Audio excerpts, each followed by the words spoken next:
So, does anyone care to touch on this further? My name is Jerry. I left MAGA and I'm here to spill all the tea. So today I want to cover this dehumanizing meme that I found on a Republican profile on Facebook. And the main reason that I want to address this is because I've seen this in history before. Five examples of anti-Japanese propaganda during World War II. Links to both of these items are going to are in the description. Sorry, trying to get a bunch out today. So we've got this wonderful display here of this.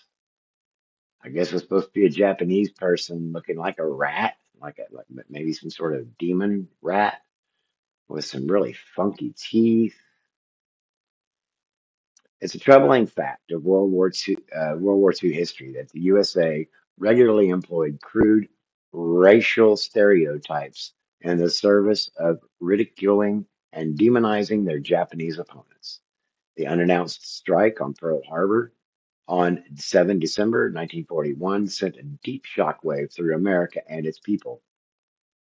The country went to war in earnest, roused to avenge those who lost in the sneak attack. Soon after, President Franklin Delano Roosevelt had proclaimed 7 December's date, which will live in infamy. Anti-Japanese paraphernalia and propaganda surfaced across the United States. That had proclaimed 7 December, a date which will live in infamy. Okay. A notion of Japanese treachery had been planted in the minds of Americans that was open for further careful exploration and nurturing. Subsequent anti Japanese propaganda was used to dehumanize, antagonize, and create fear of the Japanese people and Japanese nation. The discovery of a large Nazi spy ring within the USA heightened paranoid fantasies of treacherous Japanese, of a treacherous Japanese population that was working with the enemy to undermine the U.S. war effort. The invention of offset printing enabled the mass production of color posters and pamphlets. The Japanese were depicted as wickedness personified, a total and dangerous opposite to the American way of life. Below are several examples of anti Japanese propaganda. And we've got this one from Dr. Seuss. Honorable fifth column, giving each one of them a block of TNT. This is one of the several propaganda posters produced by Theodore Seuss Geisel, Dr. Seuss. Although Seuss often lampooned Nazi Germany in his work, it is his anti Japanese pieces which stand out for their racist tone.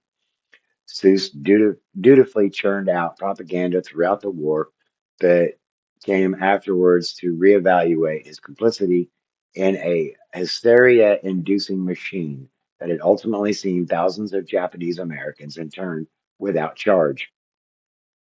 In an interesting twist, he wrote one of his most famous books, Horton Hears a Who, in part by way of apology to the Japanese.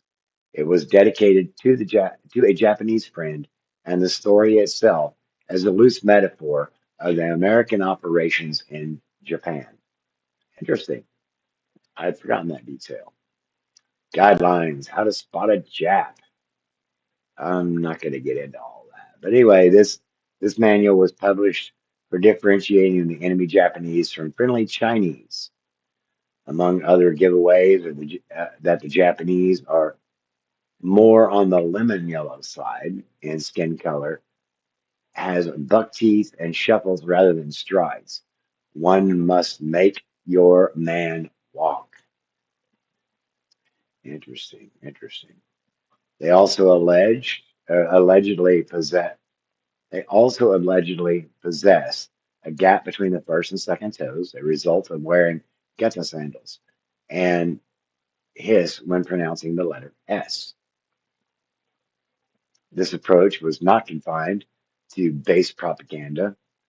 Respected media sources such as Life magazine aided the frenzy. Life magazine on December 22nd, 1941, published an article titled How to Tell Japs from Chinese. It is excerpts below, and it looks like they really leaned into some eugenics stuff here. Facial measuring and stuff. Yeah, that was going on in the Third Reich too. Nobody is safe. Propaganda had other directly practical purposes. It was often designed to help sell war bonds, and in this capacity, in particular, played on exaggerated, crude racial stereotypes. Look at that. It gave him fangs, beast like teeth. Told you very happy. Says congratulations to you for being absent last week and losing man hours. Wow. A common feature of anti Japanese propaganda was that it railed against complacency and wastefulness, sensing that Americans might underestimate their foes and needed to be made aware that slacking could cost them the war. And that sounds familiar, like as in recently familiar narrative. Continuing, its purpose was to change perceptions of the Japanese, not merely reinforce them. One needed to understand that they were a ubiquitous enemy that could exploit any weakness. This type of propaganda was usually commissioned by a company with government backing. It emphasized that every single citizen had to be vigilant and productive. The Tokyo Kid, shown below, was created by artist Jack Campbell and sponsored by Douglas Aircraft Company as part of the company's campaign to reduce waste. Tokyo Kids say good material waste and scrap heat and scrap help to save or it help to saving face for Jap. You got a bloody dagger behind his back. Again with fangs. Pardon me a second.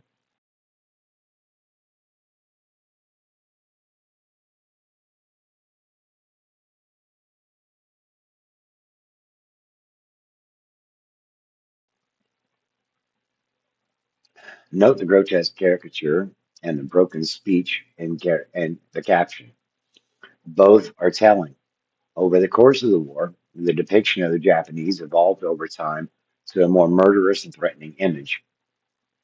At first, they were characterized as childlike and simple, but as the war continued, they developed fangs and goblin like features.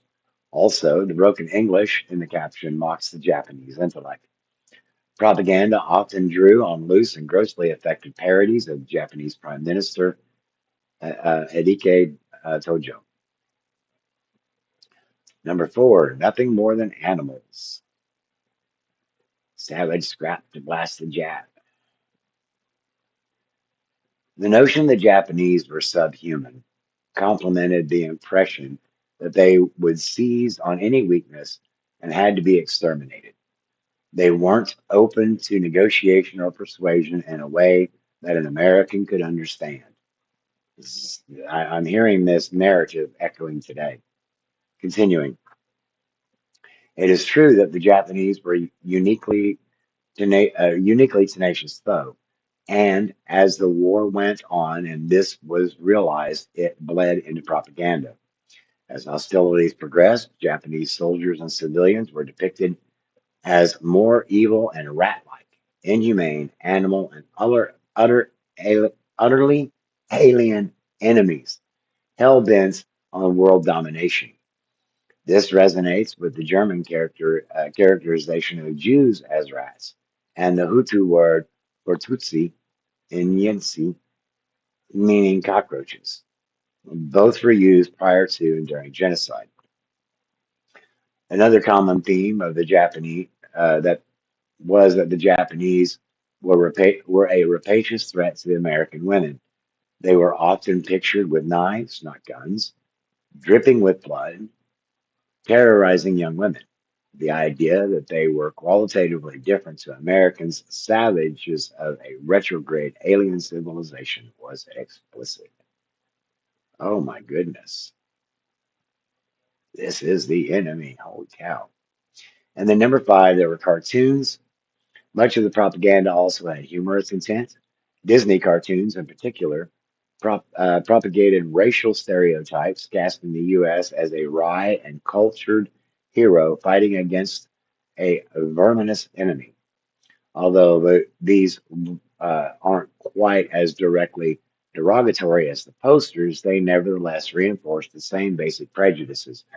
To pick a particularly demonstrative quote, one of you monkey face, here you are slant eyes. Wow. Commando Duck. The title card of the anti-Japanese 1945 Disney Donald Duck short Commando Duck. All right, so that wraps it up for this episode. I kept it fairly short and still got to the point. If you found this interesting, which you did, if you made it to the end, please give it a like. Hey, if you haven't, give it a subscribe or give me a subscribe. And definitely share this with anybody that you might think might benefit from it. In the meantime, take care of yourself, take care of each other, get the rest you need, and try to get those fluids in your body. Everybody